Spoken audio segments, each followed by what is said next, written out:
ছেলে এবং চরের ছেলে। এই পিছনে বাউন্ডারি, এই বাউন্ডারির পিছনে ফরহাদ ইকবালের বাসা। ফরহাদ ইকবাল ভাই আমাদের চিনে, আমরা ফরহাদ ভাইকে চিনি। আজকে টাঙ্গাইল সদরে যাকে নমিনেশন হয়েছে সেও ত্যাগী, সেও ভালো, কিন্তু বিষয়টা হলো তার বাসা ভুয়াপুরে, আর ফরহাদ ইকবাল ভাইয়ের বাসা টাঙ্গাইল সদরে ব্যাপারীপাড়া। আমরা দুঃখের সঙ্গে জানাতে চাইতেছি যে ফরহাদ ভাই অনেক, আর টাঙ্গাইল সদর 5 আসনের জনগণের প্রত্যাশা ছিল, আশা ছিল সে ধানের শীষ মনোনয়ন পাবে। যাই হোক, পানায় স্যান্ডালে যে কোনো চাপচুপির কারণে, লবিংয়ের কারণে নমিনেশন দেওয়া হয় নাই। টাঙ্গাইলের সদরের মানুষ বলেছে আপনাকে নমিনেশন দেয় নাই, দল কিছু নাই, আপনিও তো বিএনপি করেন, আমরাও সদরের মানুষ বিএনপি করি, আমরা সদরের জনগণ আপনাকে ছাড়বো না, আপনি দাঁড়ান। আমরা বাংলাদেশ জাতীয়তাবাদী দলের আগামী দিনের রাষ্ট্রনায়ক জনাব তারেক রহমান দেশ পরিচালনা করবেন। সেই সুবাদে আমরা টাঙ্গাইল সদরের 5 আসনের জনগণ ফরহাদ ইকবালকে হরিণ মার্কায় ভোট দিয়ে জনাব তারেক রহমানকে টাঙ্গাইল সদর থেকে উপহার দিব, যে আমরা দেখেন ধানের শীষের প্রতিদিন চাই। যাই হোক, আমি আর একটা কথা বলতে চাই। কথাটা হলো আমাদের এই 11 নং ওয়ার্ড কুচুয়াডাঙ্গা চোরের উৎপাত বেড়ে গেছে।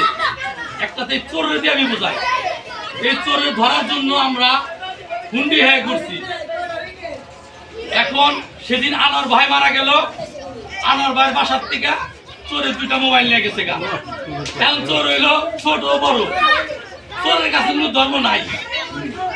আমি যদি ঘর খুইলে অন্য জায়গায় যাই তো নিয়েই যাবো, অর্থাৎ বুঝাইলাম যে আমার ঘর আমি আগে তালা মেরে রাখবো।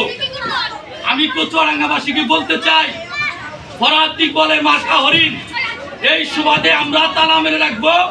ফরহাদের হরিণ ছাড়া যেন আর কোনো মার্কায় সিল না পড়ে।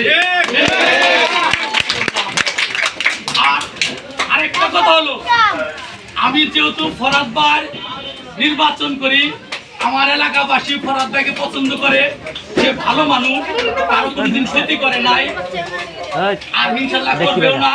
আমাদের চাওয়া দরকার, যদি ফরহাদ ভাই পাস করে, আপনারা ফরহাদ ভাইকে যদি পাস করান, তাহলে আমাদের প্রথম দাবি থাকবে এই ড্রেনের ব্যবস্থাটা আমাদের করতে হবে। আর যদি সে না করে, তাহলে আমি বললাম কোনোদিন ফরহাদ ইকবালের জন্য আমি ভোট চাইতে হবো না আপনাদের কাছে, কারণ এই মাটিতে আমার জন্য, এটাই আমার এলাকা।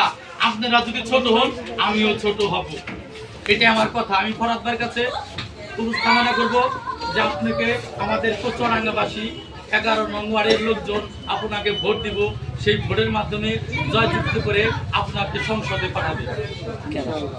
আপনাদেরকে আশাবাদ আমরা করি। আলহামদুলিল্লাহ। তাহলে আমি আমার কথা শেষ করার আগে আরেকটা কথা বলি। টাঙ্গাইল জেলা যুব দলের শহীদুল ইসলাম বাবু, যার হাত ধরে ছাত্র দল থেকে পর্যন্ত কাঁধে কাঁধ রেখে এই পর্যন্ত এসেছি, শহীদুল ইসলাম বাবু জেলা যুব দলের সম্মানিত সদস্য সচিব ছিলেন, তাকে বহিষ্কার করা হয়েছে।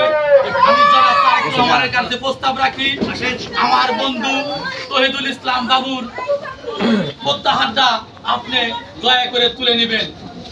এই প্রস্তাবটা রেখে আগামী দিনে রাষ্ট্রনায়ক জনাব তারেক রহমানকে স্যালুট জানিয়ে আসসালামু আলাইকুম, আজকের এই অফিস শুভ উদ্বোধন করা হলো। আসসালামু আলাইকুম।